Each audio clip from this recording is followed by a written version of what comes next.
Après avoir entendu son fils se moquer d'un garçon dont le père travaille comme maçon pour eux, un juge décide de donner une leçon douce amère à son fils. Le juge Michael Green se réjouissait de vacances bien méritées après une longue affaire judiciaire et après avoir travaillé 16 heures par jour pendant toute la semaine. Il avait prévu un séjour au ski pour sa famille pendant les vacances d'hiver, et comme Kevin était un grand fan de baseball, il avait acheté 2 billets pour le match du vendredi pour lui et Kevin. Il avait également prévu de surprendre le garçon avec les billets du match, donc après avoir terminé son travail, il a décidé d'aller chercher Kevin à l'école et a annulé toutes ses réunions pour la journée. À la sortie de l'école, une nuée d'élèves est sortie par la porte principale, et Michael a immédiatement remarqué Kevin, mais il n'était pas seul. Il parlait avec certains de ses amis et un garçon que Michael n'avait jamais vu auparavant. « Et, toi ?» Michael entendit Kevin dire au garçon. « Reste dans tes limites. Tu n'es rien de plus que le fils d'un maçon. Ou, comme j'aime le dire, tu n'es qu'un gros balourd dont le père stupide pose des briques pour vivre. » Le cœur de Michael a battu fort. Quand Kevin est-il devenu comme ça? Étais-je si occupé par le travail que je ne lui ai même pas appris les bonnes manières? Soudain, le garçon prit la parole. « S'il te plaît, Kevin. Je n'aille pas d'amis à l'école. Si est-il parce que tu te moques tout le temps de moi? On peut tout oublier et devenir amis. » Kevin a éclaté de rire. Si est-il une blague? N'oublie pas que ton père n'est qu'un simple ouvrier du bâtiment qui construit un manoir pour ma famille. Qu'est-ce qui te fait croire que je vais traîner avec un crétin comme toi? Michael n'arrivait pas à croire ce qu'il entendait. Il avait profondément honte de son éducation et se résolut à ne pas laisser Kevin s'en tirer à bon compte.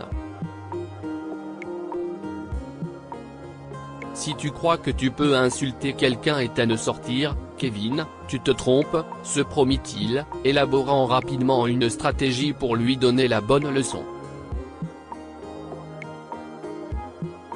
Kevin, appela-t-il en s'approchant de lui.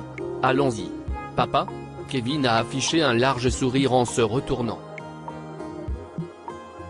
Je ne savais pas que tu allais venir me chercher à l'école aujourd'hui.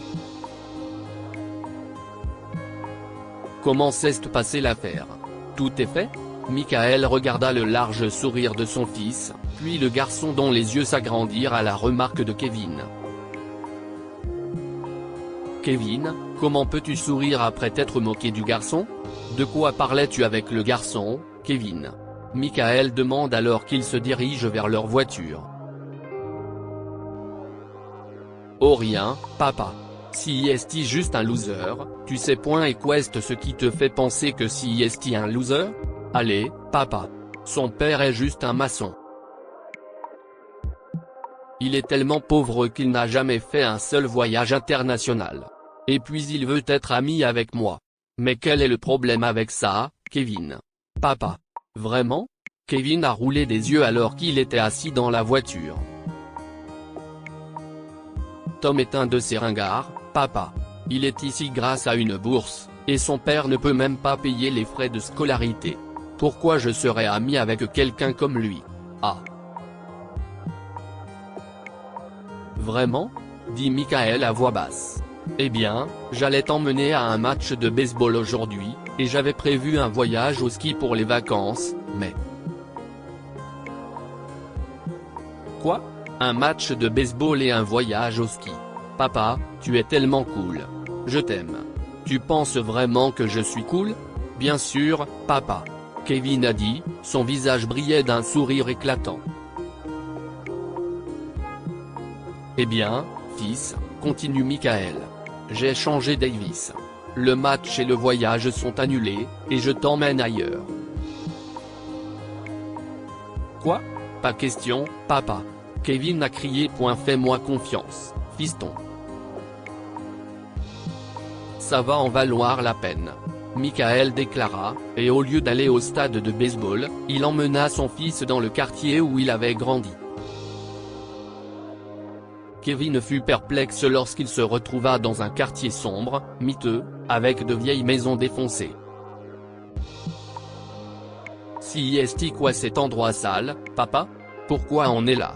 Je suis né et j'ai été élevé ici, Kevin, expliqua Michael calmement. Viens, on va faire le tour du quartier. Kevin était interloqué en faisant le tour du quartier.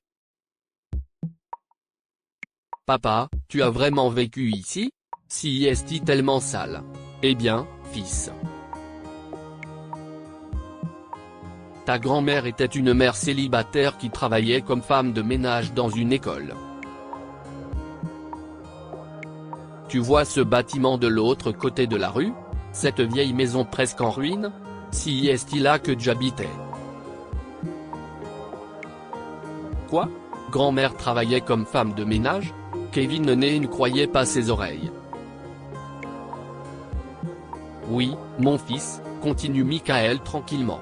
Elle avait 2 emplois à temps partiel pour nous faire vivre, ma sœur et moi, et le pire, c'est que pendant longtemps, je n'ai jamais dit à aucun de mes amis que ma mère était femme de ménage et j'ai préféré mentir en disant qu'elle travaillait à l'étranger.